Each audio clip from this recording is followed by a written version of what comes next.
Hello, everybody, and welcome back to the DCU Experience. My name is Garrick.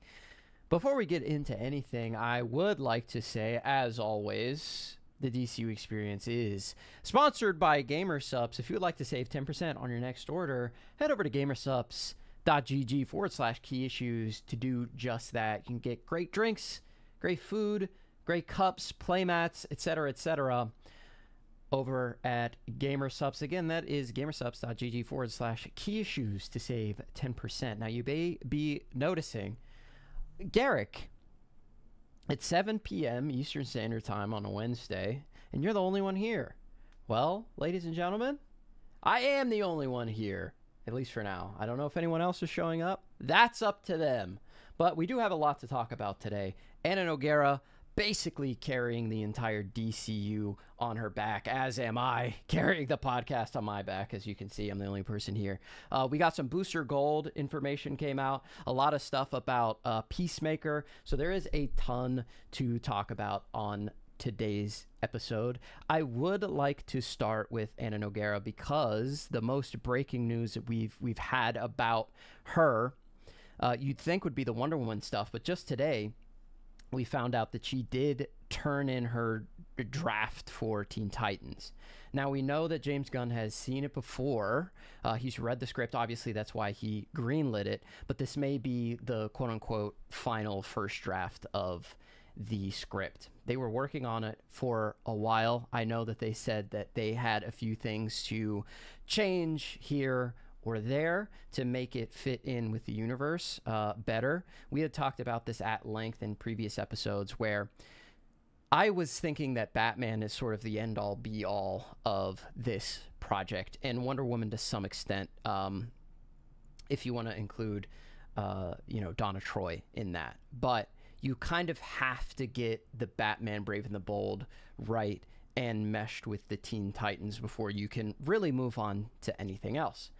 So when we're sitting here thinking about, okay, what is the Teen Titans team going to be? What's it going to look like? There are a bunch of different options you can go through, from Dick to Tim to Damian and other disparate iterations of the team that exist out there in the comic book canon or the annals of comic book history. And if you don't have the team aligned with what we are going to see in Batman Brave and the Bold, then it doesn't really make any sense. Are you doing a Damian-led team? Are you doing a Dick-led team? Are you doing a Tim-led team?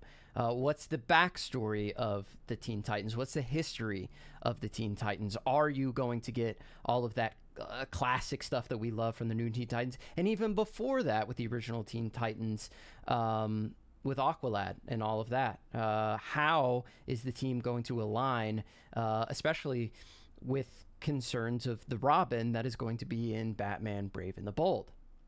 So the main question is the Teen Titans team going to be the Teen Titans, aka teenagers, and I'm assuming would be the classic new Teen Titans team? If we didn't want to make things too complicated, we just go with the show team, right?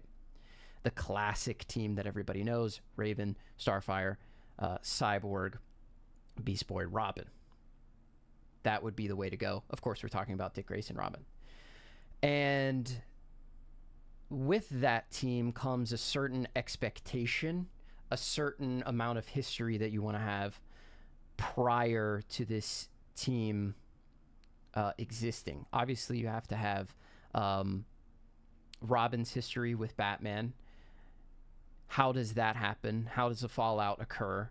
And then, is this team going to be teenagers? Because if they are, then obviously we have to do a flashback, or Dick is just older than all of them, and you kind of have him in the mentor role like we saw in the live-action Teen Titans show, very short-lived series where he was part of an older generation with Donna that was helping raise a new generation that Beast Boy and Raven were a part of. So that's one option. Another option is to just do a flashback film where we go through the entire history of this legendary team, being the Teen Titans, with Dick Grayson at the helm, obviously, And then everybody's happy, I think, in that sort of instance, because you get the whole history of the team. We are not beholden to anything that's in Batman Brave and the Bold. We can do whatever we want, and we can set the team up for future success if Tim or Damian want to take over the team at a point in the future. So you get the classic team, you get them as teenagers in their most iconic era against ideally their most iconic villain, Deathstroke, because we do know that also the Bane and Deathstroke movie is continuing on. We got some recent news that the script for that is in position to move forward. So we already have Deathstroke going to be in the universe. We already know A. Robin is in the universe and going to be in Brave and the Bold. And then assuming we're going to have one in the Teen Titans film. So that would be option A. I think that would be the best option. Option B would to do a Teen Titans team, but they are all not teenagers. They're older. Or I guess they technically could be teenagers. You can make them all like 19, and maybe they have like 3 years of history or something where they were like 15, 16, 17, whatever, right? But they are sort of this fully formed, fleshed out team with some sort of history, and Dick, again, is still the leader. I think that's a little bit of a compromise, but the second best option, in my opinion. The next two options are way worse, where you have a Teen Titans team, but they are not being led by Dick Grayson. They're not the classic team, and they're instead led by other Robins, where you have Tim and his team from the New 52, or you have Dick, sorry, not Dick, but Damian and his new team from Rebirth. That is, of course, after he had his stint with the original team, which I guess is another option you could do, have Damian be with the classic Teen Titans team, which would be sickening, I think, in live action, and I don't think anybody would want to see that. But I think those are all the ducks that they need to get in a row before they could ever continue with the Teen Titans script. And it seems like now that Ana Nogueira has figured it out with James Gunn, they've gotten all the stars are aligned and they know what they're doing. I'd be interested to see what the audience thinks about their ideal Teen Titans team. But again, personally, I'm in the camp of let's do a flashback film. All of the Teen Titans are in their prime or just getting started, or maybe they're a year in or something like that, if we want to continue the themes of Superman and Peacemaker and Green Lanterns, it seems, the Lantern series, excuse me, where we're not necessarily going for origin films, but we can get to origin stuff throughout the story in bits and pieces, and get the important broad strokes and narrow in and hone in when we need to, like we did in Creature Commandos or the Suicide Squad, for instance. The DCU as it stands, if we're including everything that is like quote-unquote canon to it, including Blue Beetle, has all pretty much gotten off to a running start with no preamble and no origin story other than Blue Beetle. And as a comic book fan, a comic book movie fan as well, superhero movie fan, I am personally pretty over origin stories. We've gotten so many from the MCU that were to the point where they all just kind of feel the same. Person doesn't have powers, they get powers, the villain is involved somehow, they find out that the villain is involved, they fight with the villain, they beat the villain, movie over. It's sort of like the general broad stroke of every origin movie that we've gotten since the first Spider-Man. There are a few exceptions to this. I would say like Into the Spider-Verse is a great exception, Batman Begins is a great exception, but for the most part, all of these films have sort of followed the Spider-Man 1 blueprint. And we've seen all of these recently. Even Blue Beetle did it, you know. Shazam did it. And even the Marvel Cinematic Universe shows have been doing similar things with their origin stories. And I'm done. And I'm over it. So that's why Superman was such a breath of fresh air. The Batman as well, a breath of fresh air, where we just get in, the character is already started, and we're on the ground running. right? The problem you can run into, though, with this is characters that are less well known. I'm not sure if the Teen Titans would necessarily have that issue, especially considering how popular the team has been in pop culture over the past decade plus, and considering that they are a team and not necessarily a single entity or single superhero that you would need to dive deep into their backstory, their familial relationships, etc., etc. With a team like this, we know that James Gunn has already mastered the formula of setting these characters up, putting them in situations where they learn about each other naturally, because again, in most of James Gunn's ensemble superhero things, most of these characters are strangers to one another.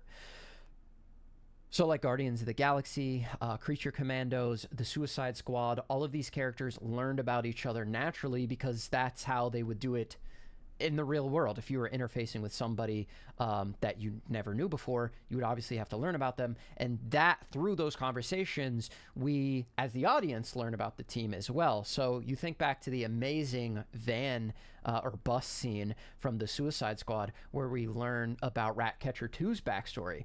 And Ratcatcher 2 is sort of giving us just a bunch of exposition about, like, this is who I am, this is what happened, this is who my dad is. But she, in the story, is just telling a really personal, deep, traumatizing, one-on-one, again, heartfelt story of her life to somebody that she's grown to trust, admire, and care for in the form of Bloodsport. But the Teen Titans team could have sort of a similar vibe, especially if you're starting off with a younger, early version of the team. And again, I'm talking about new Teen Titans team, and specifically, I would say the cartoon show team. I would love to have the full expanded new Teen Titans team. I think that would be perfect, but I'm just guessing. I would say they would just do the classic 5-man lineup or 5-person lineup that we've seen before.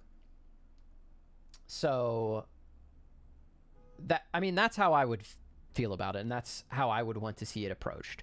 We come into the story where the characters kind of know each other, but they're still coming into their own and growing, not only as people, not only as heroes, but as a team together. And I think that is the greatest appeal of the Teen Titans is, okay, we're going to get out of the shadow of the previous regime that is the Justice League or their mentors. But what you have with the new Teen Titans team, being the like big five, I guess I'll call them: Raven, Starfire, Beast Boy. I just lost my train of thought. Raven, Starfire, Beast Boy, Robin, and Cyborg. 4 of those characters really, from the get-go, are not even under the shadow of their mentors or what have you. Like Robin is in the shadow of Batman, or Speedy would be in the shadow of Green Arrow, or Wally would be in the shadow of the Flash, or Donna Troy would be in the shadow of Wonder Woman. So you have a completely different sort of way to approach it if you go with one team versus the other. And it looks like we do finally have some other members of the DCU Experience here with me after I've ranted and raved about the Teen Titans. So while I get them set up, no one can hear you. Nobody can hear you, Nick. I am sorry to say it. While I get them set up, everybody, please bear with me. I'm sorry. I apologize on their behalf. If they wanted to be on time, they would. Unfortunately, they just don't care about me or you. And that's just the sad state of the world that we live in. No, I'm kidding. But I am getting them set up right now. We have a crisis in the building, and everybody can hear you guys now. They can't see you yet, but we have a Crisis in the building and we have a Nick in the building. Hello, gentlemen. How are you this evening? You know, I take a bit of offense to you saying that that I don't care about the fans, the viewers. It's pretty much just you I don't care about. Okay. So, you know. Name 5 Some of us... you care about the viewers. Name all our viewers off the top of your head, all 400,000 subscribers. All right, I got a list here on my phone. Don't worry. Nick is pulling up your name right now. There's gonna be a lot of mispronunciations, but no, I had to get the family food, and Garrick was unwilling to wait the 10 minutes I required, which is fine. I understand, but it's hard being a dad in these streets. And with us is Crisis, who's I adopted him 2 weeks ago when he visited. All that paperwork's done. He's now officially my child. So Crisis, son, I sold thee. Yep. How are you doing, son? I want to let you know I'm proud of you. Hey, thanks, man. That's nice, finally. But there's everybody. Yeah, no, I appreciate it. Guys now, let's go. All right. I was sitting just as Look a at the listener. resemblance. I was in call the whole time. Sorry, yeah, while Garrick was. You should have texted me. Nick texted me, and that's why I saw it. 16 minutes ago, I said I'm here. My fault. Well, ladies and gentlemen, Crisis was here the whole time, but he got to hear me talk about Titans, and I'm sure he agreed with everything that I said. What? Oh, what? Garrick and Crisis agree, spending all day agreeing with each other. What else is new? What could I possibly have said that what you disagreed with? It sounded. I didn't hear anything. Like complete facts, actually. Okay, thank you. Thank you. I'm glad we agree. So I was talking about Teen Titans. I was talking about Anna Nogueira specifically. She has turned in her draft. I guess this will be her first draft. I think it would be like the screenplay they would take to film. Is like the vibes I'm getting off of it, because obviously James Gunn read the script before, greenlighted the film, and then they needed to work on it and get some things right. So I think they got those things right, and I was just sort of speculating on what those things could have been, and how the team's going to be in relation to Batman Brave and the Bold, which is probably what was holding it up. But another potential thing that was holding it up, Wonder Woman, which Anna Nogueira is also doing. And in case you guys didn't know, Anna Nogueira also wrote Supergirl, and James Gunn has gone on record saying Supergirl is my favorite script. None of the other scripts are as good, which is a funny thing to say because like all the other writers are probably like, "What the fuck, man?" But yeah, Face and those movies are Lanterns and Batman, and they're all fine, but Super Life, and it must be. I mean, if it wasn't, would he get her to write Teen Titans, which I think she probably just wrote by herself, but would he get her to write Wonder Woman, a character who James Gunn has recently said is one of the most important characters and something that they want to get on the fast track as soon as possible, alongside Batman, Supergirl, and Superman. 2 of those characters already, movies are done. One's out, the other will be out next year. Wonder Woman and Batman are the next 2 most important characters. We don't know who the heck is writing Batman. That is being held under wraps completely, and that's probably fair. I already told you who's doing it. It's James Gunn himself. And nope. Scott Snyder.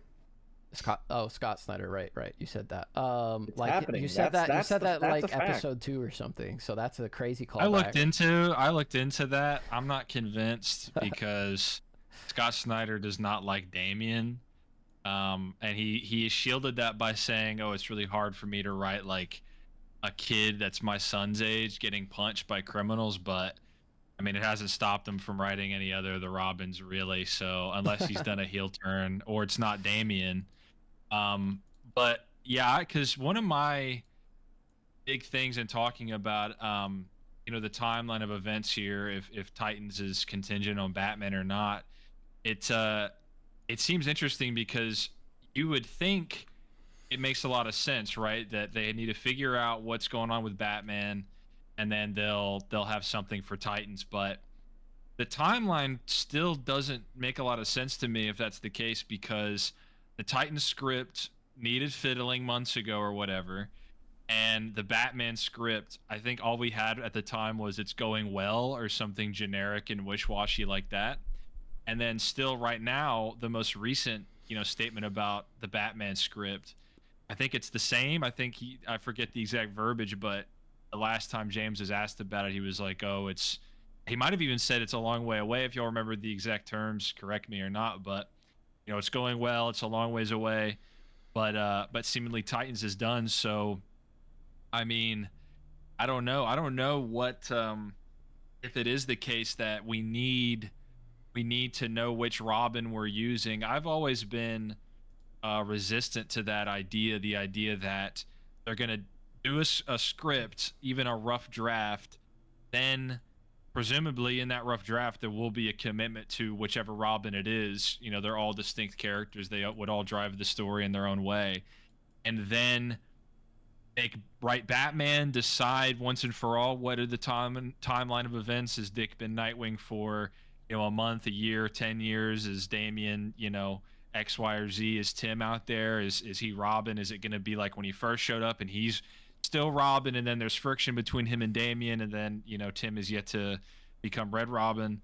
I've always been like, that just has never made a lot of sense to me, and it still seems like, if I were a betting man, the Batman script is still not far enough along for it to really have any effect on the nature of Titans. So either she turned in her first draft and they're just going to sit on it until they finish Batman, and then maybe do a complete rewrite, honestly, changing the Robin if that's what they want to do. But I don't know, it's never made sense to me. You're going to write a whole Teen Titans script and then wait years to solve the Batman problem. And then if you throw in Wonder Woman in the mix as well, a lot of people have been getting excited over the idea that the Titans writer is writing for Wonder Woman, which obviously ergo would imply Donna Troy would be part of the team. And then recently there was a unfortunate interaction on Threads where James maybe implied or alluded to they're not considering Beast Boy. They're at the very least not casting for him at the moment. But the way he said it was like, we're not even casting for that character. So maybe we're grasping at straws here, trying to write the Titans movie, trying to preemptively ready ourselves up to be disappointed or hyped. But if there's no Beast Boy, then you add that to the notion that Donna might be in the movie, and we're looking at either at that point it narrows it down to, if you really want to correlate the Wonder Woman thing, it narrows it down to the Fab Five, the original team, which would include young Dick Grayson, Donna Troy, etc., and probably none of the new Teen Titans. Because if you're not going to have Beast Boy, you might as well not have Starfire and Cyborg and Raven. It's either that or it's Damian's second team with Red Arrow, female Speedy analog, and Lobo's daughter, those characters. So not sure about that one. A truly cursed lineup. Horrible. Yeah, but then we can fast track Batman Who Laughs, who first appeared in that team's comic book run. But I believe was. Yeah, so everyone could get excited about that. But yeah, I don't know. I think that Teen Titans is contingent upon Batman, or Batman is contingent upon, like, I think they're so intertwined with one another that one of them cannot proceed without the other being finished. So if Teen Titans is finished, then I guess that takes the precedent, because it's the finished film, and then you can build the Batman around whatever Anna wrote with Teen Titans. But I think it has to go either one way or the other. Probably same with Wonder Woman, if we're considering Donna Troy could be a potential member.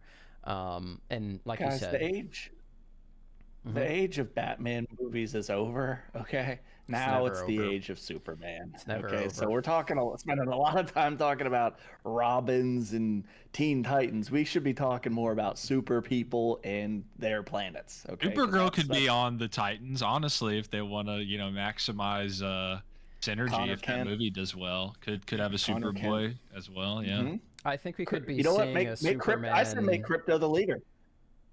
Well, we could How get old another is he in Dog Years? Super Pets, and they could get The Rock to voice Crypto in that as well. But I think, man, I completely lost my train of thought. It's sad. That's what I'm best at, buddy. The old derailer got me again. Let's talk about Katana for a couple minutes. Can we talk about Katana's back in the mix? James Gunn said could be anywhere at any moment. Let's Yep. go. You know, James I knew he Gunn was said watching, that, and I knew he was looking out for me. Yeah. Yep, he's been listening. If she James shows Gunn. up, I will be, and I'm not invited to the premiere, then this whole thing has been crap because waste I'm of the time, person yeah. that's been taking care of this. I'm the person that's Failed pushing it. experiment. The narrative is there. Yeah. The fans know who had Katana's back, whose swords traps I the would souls of the say victim. if you're gonna invite anyone, like if he had to pick one of us three to go, I would say personally he should pick me. One, Of What a course, big surprise. classic. one, I'm always here. Two, Nick's wearing an X-Men shirt. Can we explain that on the DCU Experience? Yeah, it's a gym shirt, which is where I was at also before this. So I wouldn't, you know, maybe you guys wear DC shirts to the gym. I don't do that, okay? Because they're priceless to me. I don't want to get them all mucked up. Yeah. This is throwaway, you know. So, but that's fine. Whatever your Yeah, but logic if you're is, try going to in tear the me strongest down. guy at the gym, always wearing Marvel shirts, everyone's going to think Marvel's stronger than DC. And now you're projecting bad vibes into the world because everyone knows Superman is top tier and they're getting mixed signals from you because you're basically the Superman of the city we live in. Well, I do have that light blue Superman shirt that I wear quite frequently to the gym, but that's a burner shirt. You know, I got a couple Superman shirts. The rest of this episode will be about the Nick's superhero wardrobe. shirts I own and what I wear to the gym. So I hope you guys are ready. I got a lot of notes taken down here. Speaking of the gym, a man that was in the gym working hard and had a complete and utter transformation from skinny fat guy to absolute shredded beefcake. Kumail Nanjiani. Bet you didn't know I was hitting us with this transition, but I'm just the best there ever was. Is not going to be Booster Gold. And I got nothing against the guy. The internet loved it. Just not the right vibes. Not the right kind of humor. Just doesn't fit it. If he wants to be someone else in the DCU, completely all for it. Booster Gold, on the other hand, I just don't see it. And honestly, I think we all want I don't Chris see Pratt either. to do it. But Yeah. again, he's just going to be Star-Lord. But who cares? That's who Booster Gold is anyway. Just do it. No, Yep. it's going to sell. It's going to make billions. It's Chris Pratt There's in a superhero movie. two roles. There's two roles that I would accept for Chris Pratt comfortably. And again, I know I have a tendency of threatening James Gunn in the podcast, which is not This is your it's last not something time, I you mean to swear? do.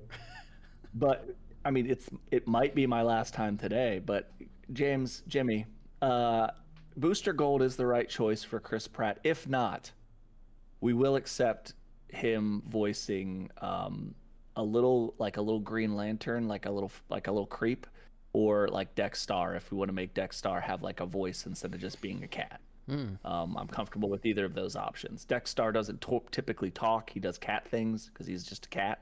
But if we want to make him talk in the DCU, Chris give him Pratt a little already personality- voices a cat. How many cats are we going to give him? I know. He's Garfield. That's why I went that now route. he's Dexstar. He's Garfield. He's Mario. He's everyone. The guy is an absolute superstar. Put him in the DCU and make him Booster Gold. We're glad Kumail is not doing it, but we as a podcast love Kumail and would love to see him in a different role. Just don't think that was the right vibe for him. But let's get back to Anna Nogueira. Okay, we got to talk about Wonder Woman. Wonder Woman is, I mean, True's not here. He had a whole rant planned that we were going off. We were popping off in our DMs the other day. I mean, we talk every day about the DCU. We're always posting an article, and sometimes it devolves into some deranged conversations. But we were talking And about... no need to thank us about True not being here. We just, that one worked out for us. Today would have been the perfect episode for a True rant, talking about Wonder Woman and on the thumbnail. But we were talking about the origins of Wonder Woman and how we feel about our characters being tied wholly 100% to their origin and comic book accuracy and all that. And I, for one, am not super tied to anything specific other than a couple things like per character. You have to hit like a few check marks as you go along. I'm a big fan of comic book accuracy, but to serve the story, I will accept some less than comic accurate things. Because you're not just going to get a recreation of the comic books one-to-one. And we were discussing how Wonder Woman's origin would go. compared to the DCU. And I think I was saying that most people have just kind of, off the back of the first Wonder Woman film and how popular it was, have sort of just accepted that Wonder Woman is a demigod, in the same vein of like Hercules or Maui or whatever. What other like demigods you want to speak of? The product of Hippolyta and Zeus. And True really went on a bender there. But Anna Noguera writing Wonder Woman. Is she gonna write a fifth movie, a sixth? Is she just gonna write everything? Is she the secret Batman writer? She's obviously an all-star. Really excited about her in the DCU, but prospects of her writing Wonder Woman, how do we feel? Are we excited that the Wonder Woman writer is named? We still have no clue about anything related to Batman at all. Oh, I think I hadn't True. heard Crisis talk in a while, so I was just waiting for him. True.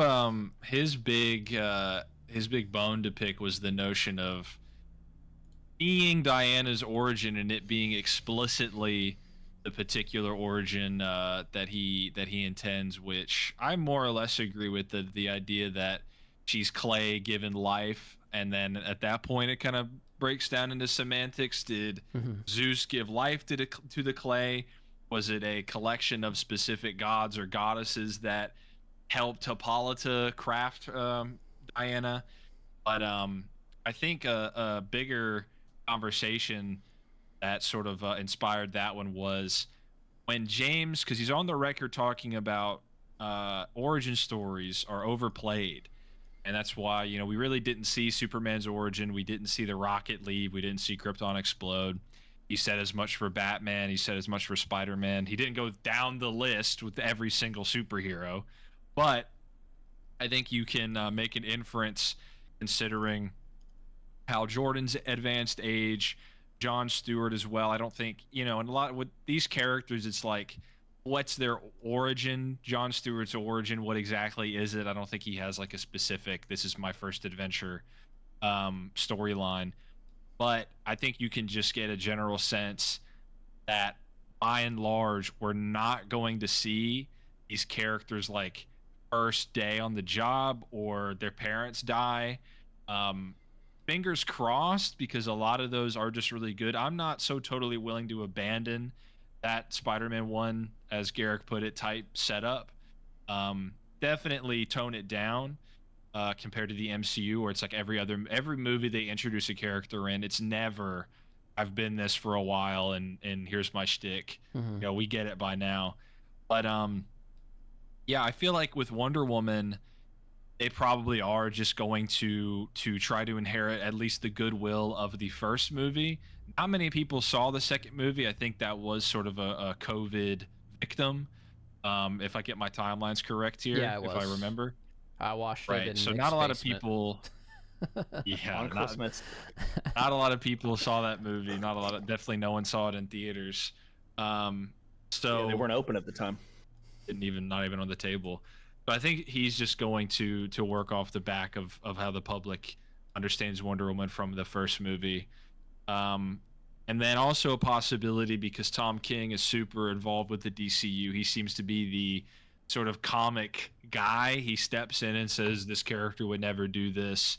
That's at least the capacity that James has described his role. And then he's also co-writing Lanterns, but I would imagine he's not in the driver's seat for that, simply because of the historical precedent for comic writers to kind of always be sectioned off. They're just a different thing. Even though it's basically the same as episodic storytelling, rarely do they cross that boundary. Even animation, like DC animation, they would just consider that almost totally sectioned off from the comic writers. But Wonder Woman, Tom King, he's been writing the character for like 30 issues now. Pretty controversial run. But Bro just says I think Voldemort's name like it's nothing. Hey man, T star M K Yeah, star there you go. G. Yeah, so he might be behind the scenes pulling the strings, but Certainly, I mean, that's the most insight we have. We have the Paradise Lost show, which is going to be a prequel hundreds of years in the past. But will not feature Diana. I don't think it's going to have her as a little girl. I don't think it'll have Donna Troy as a child or anything like that. I think that's going to be strictly the origin story, as it were, of the Amazons. But not a lot to go off with Wonder Woman. Not a lot to go off with for Batman either. At this point, we're just we're in Plato's cave, and we're terrified of the shadows dancing around with all these rumors and potential nightmare scenarios. Yeah. We do I'm not have. as- I Sorry, don't go think ahead. I'm as I don't think I'm as tied to anything for Wonder Woman as I am with other characters. Probably because the amount of Wonder Woman I've read throughout history has been kind of limited to New 52 and beyond. I was just never really that interested in the character outside of like animation. Before then I really kind of got back into comics around the early 2010s. So I think that going the demigod route, is fine, pending True doesn't show up and scream at me. I think the whole, baby made of clay thing is not as viable of a understanding for audiences to accept. And if we're gonna kind of skip a bit of the origin story for characters, I don't know if it's the wisest move to do again. I think you could kind of do as Crisis mentioned was, I think you could kind of take the animation route. Just assume that the characters here, that they have powers, they've been around for a while, and if you want to explain some of the elements of the origin story that tie into the character development, you could do that via maybe flashback or something of that nature. I think more importantly, it's important to tie a good. I don't want this to sound as brutal as it might come across. I think you need to spend a good portion of your time casting the right Wonder Woman who's going to carry the brand for you, being this because obviously I think that despite the fact that she looked like a great Wonder Woman, Gal Gadot's acting skills were not up to par for the role of Wonder Woman within carrying a franchise. But also, I never felt like the villain in those films did a great job for Wonder Woman 1 or Maxwell Lord, Pedro Pascal. It's just the stories weren't as bulletproof as they could have been. You already have Cersei in the DCU through Creature Commandos. You could easily introduce whoever you want to, Cheetah, Dr. Poison, somebody of that nature, whatever it happens to be, as long as you have a roadmap for how you're going to use this character, not only in a self-serving way for their franchise, but in a way that kind of enriches the entire universe and not just like as a tentpole, we have a strong female character, because I think fans kind of see through that stuff now. Like it can't just be, here's Wonder Woman, she's important. You have to show us that she's important to that universe. She has to kind of be that beacon the same way that Superman is, because I think that that's kind of what she represents to a lot of different people. Yeah, I think that the first Wonder Woman movie, to be fair, was like one of the two good DC EU movies. And actually, it's like not, legitimately, the third act kind of falls apart. yeah, it does. And the old British man being Ares is kind of funny. But literally everything else is great. And her being like a fish out of water the whole time, like. Yeah. Kind of, you're like, oh my gosh, she's doing it so great, but that's like actually how she is in real life. And then you see it in the second movie, and it's like not great, and in Justice League. But we're gonna get a new Wonder Woman, which is amazing. Yeah, I'm really excited for it. I'm excited the prospect of Anna Nogueira's films, because she has to just be absolutely cracked out of her mind to have not only 3 movies, but 2 of the tentpoles, and arguably a third with the Teen Titans being one of the most popular teams in the history of comics, and certainly DC Comics as well. One of their most treasured franchises, I would say. Definitely after the 2 animated series plus the movie that they have, just incredibly popular. But we're going back and forth, in and out. I'm sorry. I should have brought this up before, but I mean, we do have more information about Booster Gold, and I do want to talk about it a little bit. David Jenkins is going to be the writer of that. David Jenkins, the righty. Booster Gold. He's writing Booster Gold, yeah. And the only thing that I've heard of that he has done is Our Flag Means Death, which is a comedy about pirates. It has Taika Waititi is in it, and Rhys Darby is in it. You might know him as the fun, lovable boss of Jim Carrey in Yes Man, which I just watched recently. Excellent film.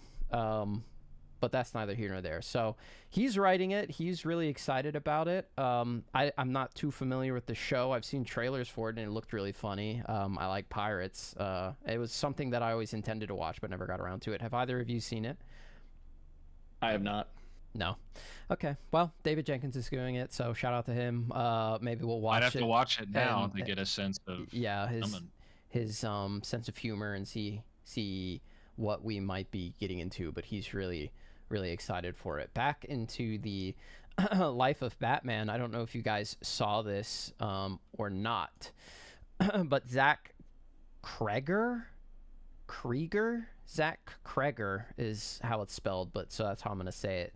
Cregger, Krieger, is writing a Joker and Harley movie, or sorry, excuse me, has written a Joker and Harley movie. He says it is horror-centric. It takes place in Gotham.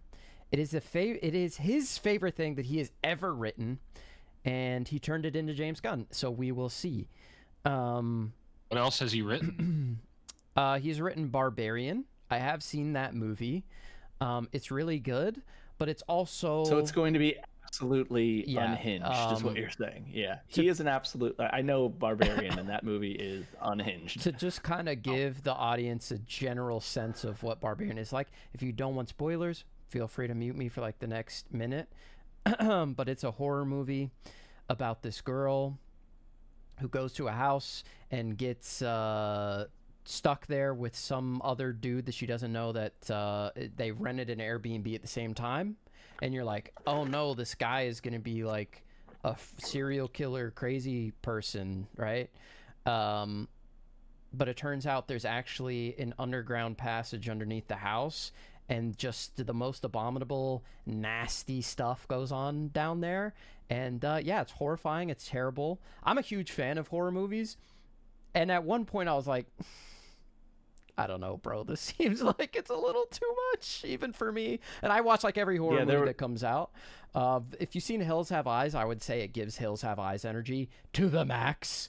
So yeah, that's what he's written. So I don't know how that would translate, but all the scenes with like the two people at the beginning were genuinely like well-written scenes between two people, but it devolves into absolute, barbarian type stuff. It's crazy what happens in this movie. And it would really barbaric. It would be hard for me to wrap my head around him doing something else, but that's the only exposure I have to him. And of course, I'm sure he is more versatile than just writing this one crazy, sick horror movie, which is good horror movie. But if you're sensitive to certain things, it will absolutely fuck you up, and I wouldn't recommend it if you're sensitive at all to anything. I know this is probably going to come across as like, I'm not trying to just in general be a hater, but like I really kind of would rather the DCU not do, like I think that a lot of the villains in comic books, especially like, Joker and Harley, they're so dependent upon Batman and that relationship there. I don't really kind of want to see another attempt at making a Joker and Harley like standalone thing. It's kind of the same, and I know that Joker has his own comics, and he's obviously a multi-layered character that people really love, but to me it's like it's kind of the same thing as like a show like Gotham, where if you're removing, it's like Batman is the elephant in the room that you're working around. It's like if you're gonna have these characters, you're putting them in a scenario where you're removing the most interesting part of the world from them. It's just not as interesting to me. And like, yeah, or like the Venom movies. You know, Exactly. that's probably the most Perfect. famous example where Perfect example is like you don't Or have Spider-Man. the one guy that everybody wants to see Or with, literally you know, Joker 1 and 2, it, even though he yeah. technically is in the first one. I haven't seen the second one, so I don't know. First But one. It's just a weird route to travel down, is because I don't think while those characters are popular, I don't think that they're popular enough to like warrant their own thing sans the traditional hero story. You kind of isolate the scope, you know, from what you would think that the character, you know, what audiences want to see good guys fighting bad guys. They don't want to see two bad guys being bad guys doing bad guy stuff as much. It's harder to get your kids just gotta riled have up a to take worse them to that kind of guy, thing. or obviously you Who's just make worse than the Joker? Who's well, gonna be Joker's yeah, I was villain? gonna say obviously you just Joker. make Joker the villain and Harley the hero of the story. I mean, I agree to some extent, but I also just hard disagree in the sense that you can just make something that doesn't require the hero and like people can just get over it. Like the Penguin didn't have Batman in it, and I don't think it would have been any better if Batman was in it. I think we're gonna get a Clayface movie that's just gonna be super sick, and Batman's probably not gonna be in it, and you're probably not gonna care. Joker and Harley is a little bit different, but again, if you make like Harley the hero and Joker's like the villain, then it makes a little bit more sense. But I think a lot of these characters can stand on their own without their typical hero, or you know, the star that they rotate around. Whether it's like, if we had just Exactly, a 'cause Sinestro show, it would probably be sick. You know what I mean? It depends on how good the Well- writing is. In some instances, Well, it like, could just be look at- terrible. You could do Venom, or you could make something really cool. I don't know. The last, you know, real Joker versus Batman on the silver screen was The Dark Knight. Yeah. Like, realistically, let's be honest, it was that. Mm-hmm. And that, you know, in 3 years, 2.5 years, that's gonna be 20 years ago. I mean, think about how long That's that's been. crazy. That's a longer gap of time between that and when like the Tim Burton movies hit, you know, that Joker and The Dark Knight came out, because that was only like 18 years or something like that between those Yeah. films, maybe a little bit more. I don't know exactly off the top of my 89 head. to 2008.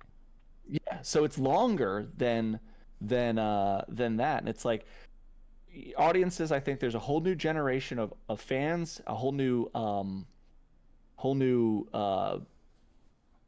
I guess you could say crop of moviegoers that have never seen a true Batman v Batman v Joker on the big screen fighting it out and duking it out. And I think we're ready to go back down that route. Oh, And you I know really I'm ready don't for give it. I really don't give too much of a shit about having like the Joker and Harley run around and be like, "Oh, pudding, oh, here's our bazooka," and bullshit. It's like, I don't care I'm that much. fine with more Batman Joker. I would like to see it be, again, just purely comic accurate, because we've never gotten that on Yeah. the big screen ever. We've never gotten close to like, let's Mask of the Phantasm in live action. That's never happened. Bale Man is like, I'm here for 5 years and then I'm out. Like, I want to retire immediately. And then, you know, the Joker, that was a pretty accurate Joker, but you know, he's like, let's do this forever, and Batman's like, I'm good. I'm just gonna I'm gonna go to Florence and chill. So I'd like to see the comic accurate, but as far as Joker and Harley, I think we're Jokered and Harley'd out. That makes more because sense to me. Yeah. we had a whole cinematic universe essentially built on Harley Quinn, and Jared Leto Joker was so acidic and obnoxious that it's like, it just leaves a bad taste in your mouth. And then Joker got 2 solo movies, more solo movies than most superheroes have ever gotten, you know, 2 solo films, and then all these extra cameos. I think it's like, I don't want to see them squarely focused as the protagonist. I think if we could do a full length Batman animated series episode where it's Joker and Harley trying to, you know, create a dastardly scheme to foil the Dark Knight, I'm all for that. I mean, even just, I don't know, Batman versus Joker, like just a full dedicated It's the whole movie. It's comic accurate Batman. He's not having to do with Two-Face. Also, he's not trying to, bang whatever her name was, Rachel. He's not trying to get with her and retire. Like, let's just commit to that. I would like to see that, but even the Clayface solo movie, I'm wary of, because that episode is great. The episode of the animated series is great, but Batman's in it, and I don't want to see a full-length version of that episode without Batman. And I don't know. I mean, I think you can have something like the Penguin work, but TV is very different than film. And there have been plenty of TV shows like Breaking Bad or, et cetera, Better Call Saul, where the protagonists are just degenerate monsters. And for whatever reason, it works best in TV to follow those guys than in a movie, and especially in the superhero genre. So I'd rather Clayface, I'd rather Batman be in it in some capacity, or some superhero, some Gotham crime fighter. But yeah, I'm Joker. Like, can we really, what do they say in the Suicide Squad? She was his queen, even crazier than he was. Can we really top that?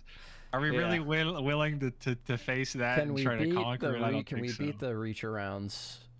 Can we do that? Yeah, I don't think so. I mean, Joker, if we were to do Joker going up against Batman mono again, I think it would be a cool way to frame it, because we talk about the Dark Knight, and that's probably the best you're ever going to get. I don't think we're ever going to top the what if? Okay, let me stop itself. you there. I agree, but it's a different take. I want to see Batman walk into a fucking madhouse, like in Killing Joke, with little gremlins and freaks. I was gonna get. I want that. I was gonna get to that. Instead of domestic terrorist Joker. I'm talking just Batman and Joker in the same room. We're probably not gonna beat that scene with Christian Bale and Heath Ledger ever, no matter what. So I'm thinking, if we're gonna do Joker, we can do Joker in a little bit of a different way and have him be like a Thanos, but for the Bat family, the endgame villain, where you do like a death of the family or whatever, and everybody talks about Joker in like hushed whispers, like he's been gone for 20 years maybe, like that's the last time anybody's seen him. He comes back and just wreaks havoc, and it's like a whole endgame, like Avengers Endgame level threat, but for like Gotham. I think that would be the best way to do Joker, personally. Just have him be like this, again, like Voldemort type character, where everybody is just like, fuck, he's back. That would be Death of the Family could be cool. Yeah. That's my thoughts and feelings, but apparently he's going to pitch the movie. We'll see how it goes. It's really interesting, him coming out and saying, I wrote this thing. It's my favorite thing I've ever written. I'm going to pitch it to James Gunn, not I've pitched it to him. It's I'm gonna. I think it might backfire on him personally. Yeah, that sounds like he's putting like pressure on himself, but he's also putting pressure on James Gunn to like greenlight it. And I don't know if James Gunn's, because people are like, oh shit, I want to see a Joker and Harley movie. Greenlight it. And then like he reads it and he's like, I don't really fuck with it. And then now he's got to answer to this for the rest of his life. Like, what's up with the Joker and Harley movie? Snyder I thought you were making that. Like the Ayer cut.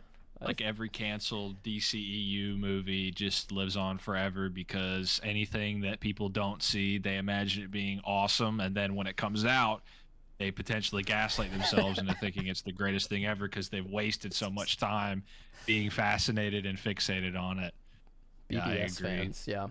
I don't know if it's a good strategy. We'll see how it works out for him, but it's bold. It's certainly bold. Batman. We haven't. I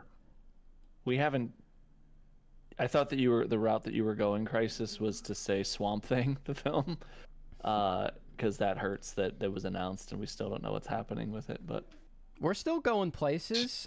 We know that Sergeant Rock has dropped its director, but James Gunn said it's still moving along, and he said he talked to James Mangold the other day.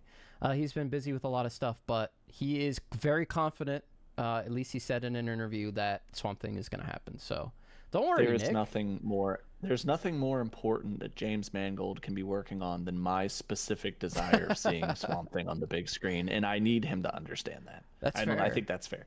James Gunn has all the power in the world, literally can do whatever he wants, and still can't figure out a way to get his favorite character, Batmite, on the screen. So, if he can't even do it, Nick, what chance does your character have? None.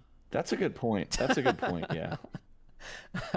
Yeah, why can't he just put Batmite in some? I think Batmite just will be in Peacemaker 2. That's the vibe I'm getting, because he said there are going to be imps in Peacemaker 2.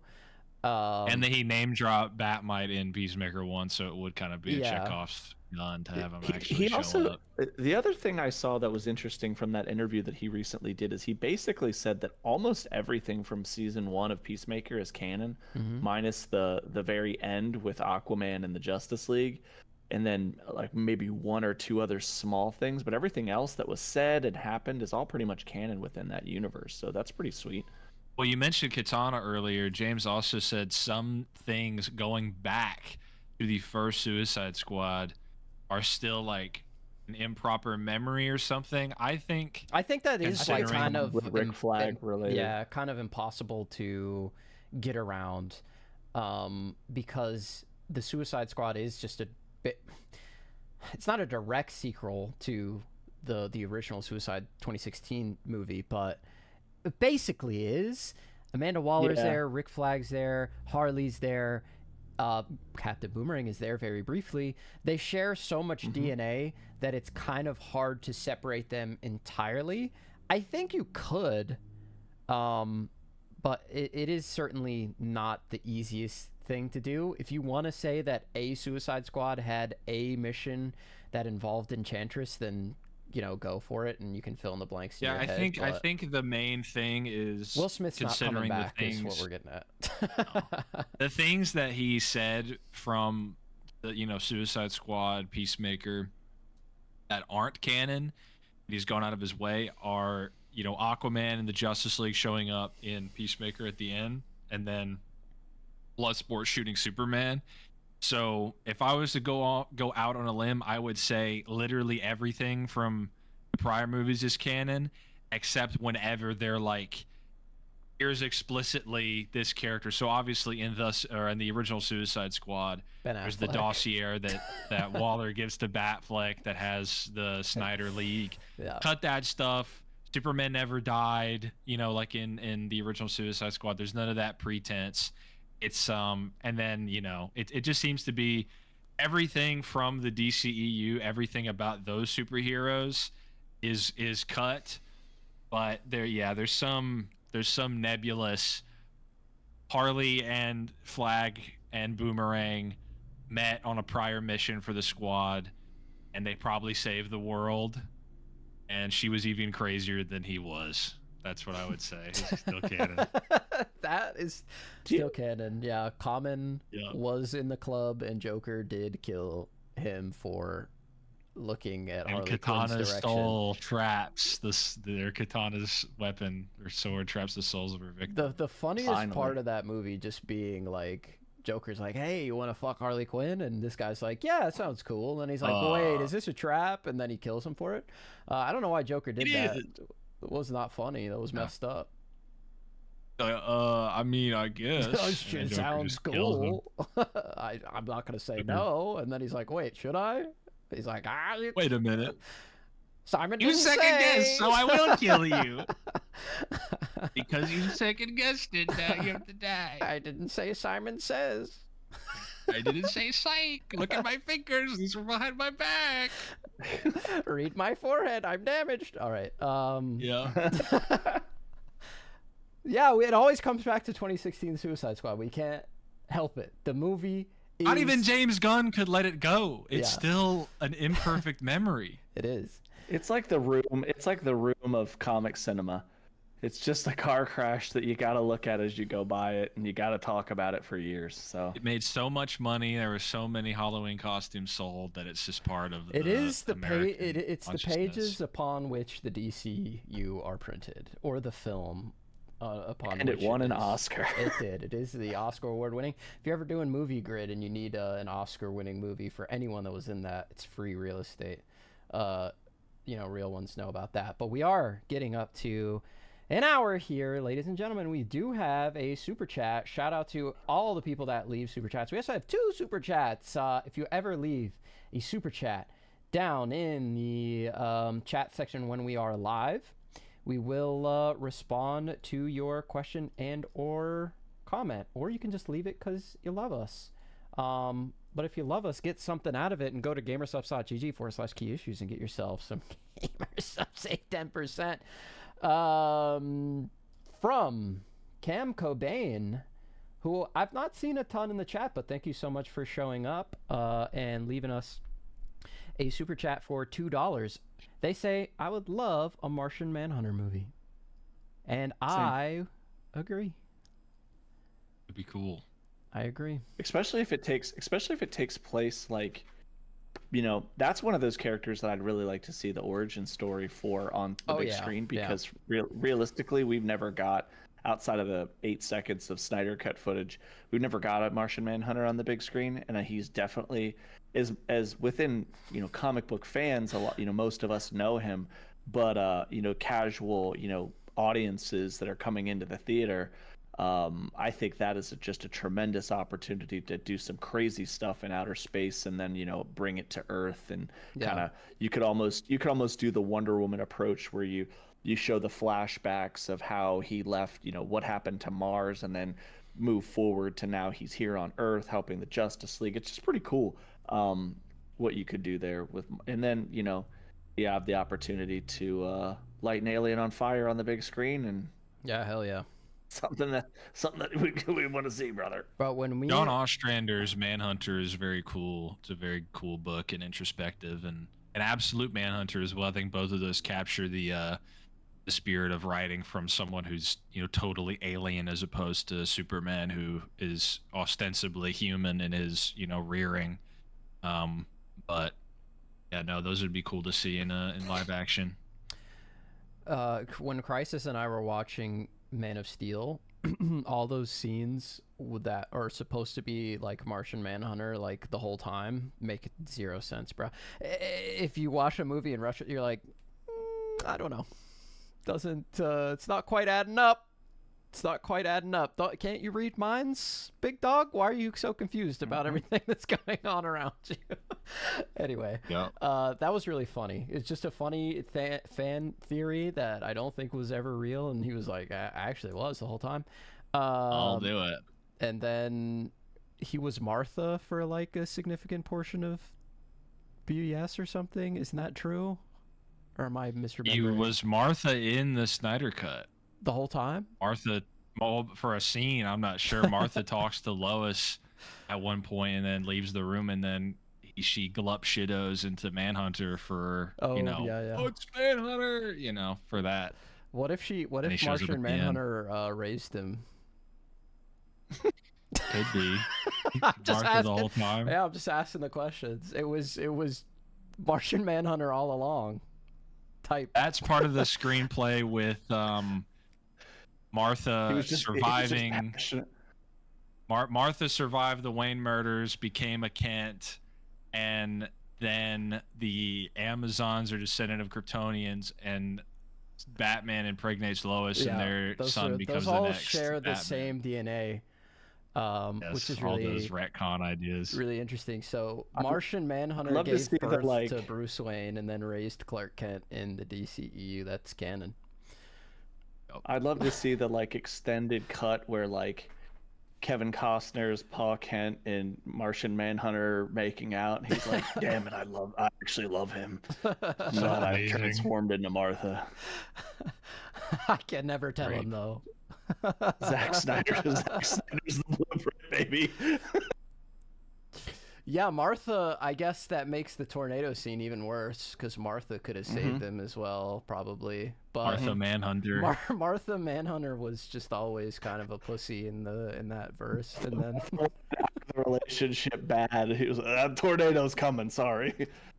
Good luck. At that point, Martha Manhunter was fed up with this bullshit, trying to tell their son to kill kids and stuff. He was time to let him go, and it seemed natural. So yeah, all of that is canon. Just trust us. To the DC extended universe. This is a crazy universe that we had for a long time. But now we're in a different one. We're in a different one. Really funny. It's really hilarious talking about it. We're in a different one where Joker does not give Batman reach arounds, and Martha is not Martian Manhunter is not Superman's mother. So we're in a different universe. But did you guys see that hilarious meme of if Superman was directed by Zack Snyder, it was the squirrel that Superman saves in front of the tornado, just going like this. The squirrel telling him not to save him from the monster. Oh, that should have me crack it up. But yes, we would all love to see Martian Manhunter again, but not in the way that we had him before. General Shepard also left a super chat. Thank you so much. One of the goats in here. He's the number 2 chatter. Oh wait, he's the number 1 chatter? I'm seeing. He's the number 1 chatter. He's the number 2 chatter. Oh, it looks like him and Issa are throwing hands back and forth to see who is number 1. So General Shepard is up there. He's in the top 3. Shout out to our top fans. I can actually look right now. General Shepard is number 1. Wait, I'm completely wrong. How could you be so wrong? I'm completely wrong. Hold on a second. Wait, where's the other super chat? Have I lost it? Cam Cobain, have you changed your name before? Because he's number 3, the GOAT 22. And yeah. Your handle is not the same as your display name, so that's why I got confused there. Issa is number 2. So shout out to those 3 legends, all over 100 XP in the chat, which is a cool thing that YouTube added. But anyway, shout out to General Shepard for the super chat here. You think Ultraman has a chance of returning? I think so. James Gunn said there's potential for it, so it sounds like he survived the black hole.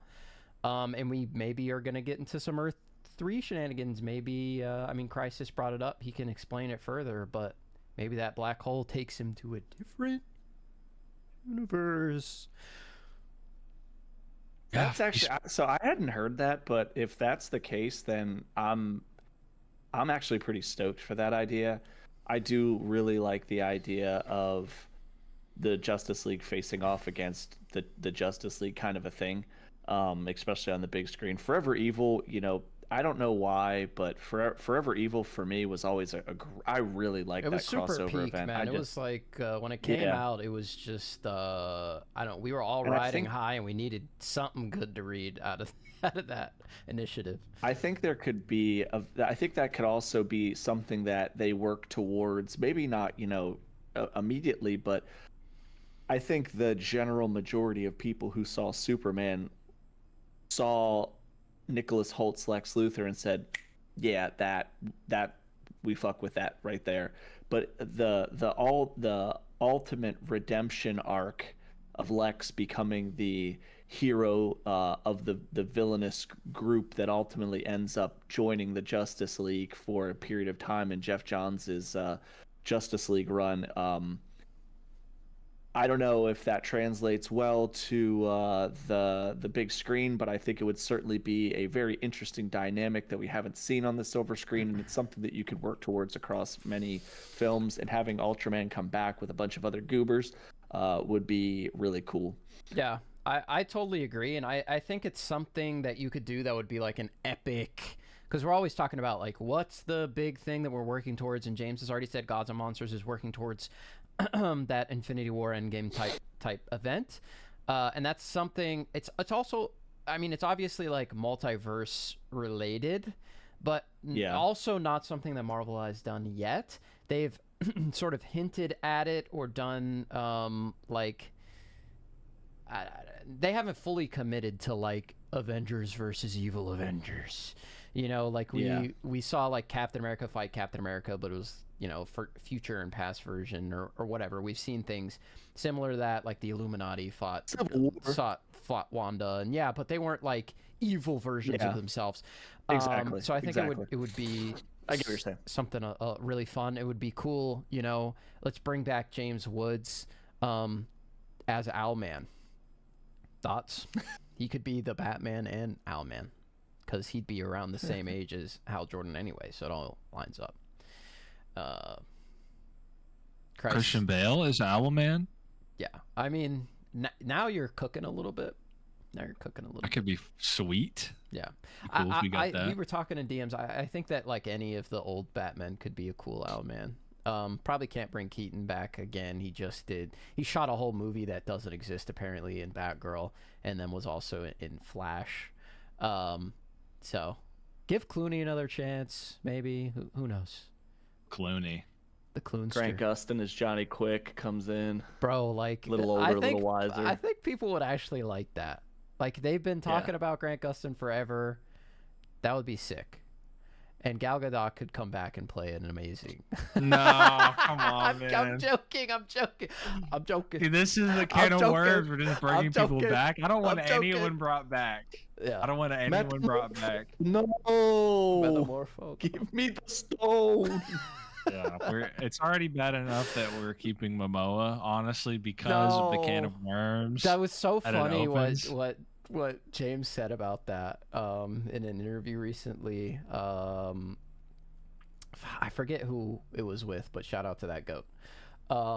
It was an in-person on-camera interview, and he was talking about Lobo and like how Jason Momoa was like the perfect casting, and James was like, yeah, he kind of forced himself on me a little bit, but I love him, he's great.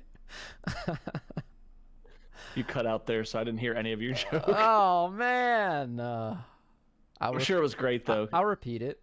Funny. James Gunn had an interview. He sat down, okay, and the interviewer was like so excited for Lobo, Jason Momoa, that is coming back. That's awesome, because they were talking about Henry Cavill potentially coming back. And James Gunn was like, yeah, Momoa kind of forced himself on me, but I love the guy. It was all right. Which is just a funny thing to say. Like, as soon as James Gunn was like announced, I'm like the first text he got was probably from Jason Momoa, and then like 50 like missed calls or something.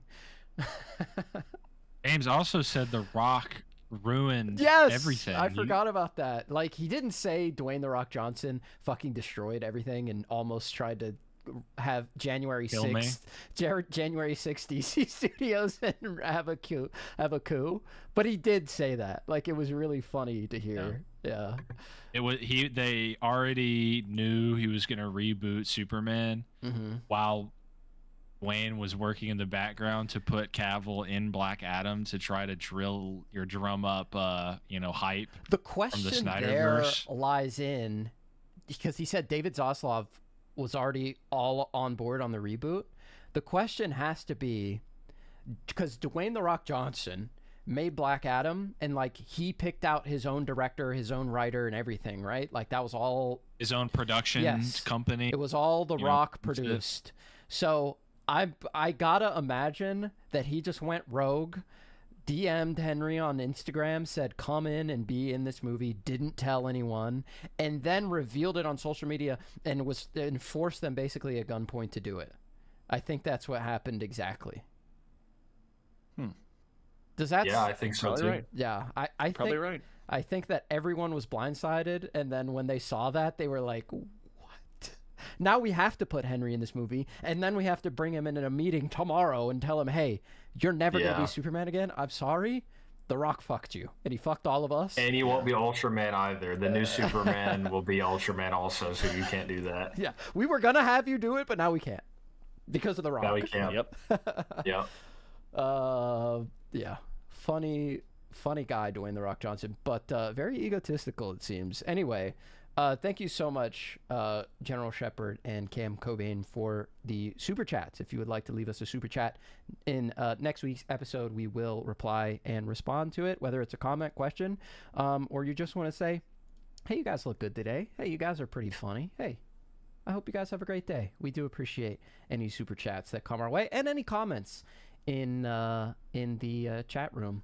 But if you're listening on Spotify, if you want to watch us and join us live, we are live every Wednesday, 7 p.m. Eastern Standard Time, if you'd like to join in on the fun live. And that is going to be it for us here in the DCU Experience. We still genuinely do have a lot more to talk about Superman related. We didn't really even get into anything Peacemaker related this week. I'm so excited for Peacemaker season 2. You guys have no idea.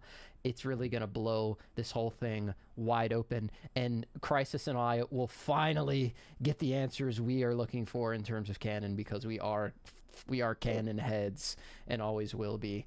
And everybody else will get to see John Cena again as Peacemaker, which is going to be great. So thank you for joining us in this episode of the DCU Experience. For Crisis, Nick, and True, my name is Garrick. We will see you next week. Peace.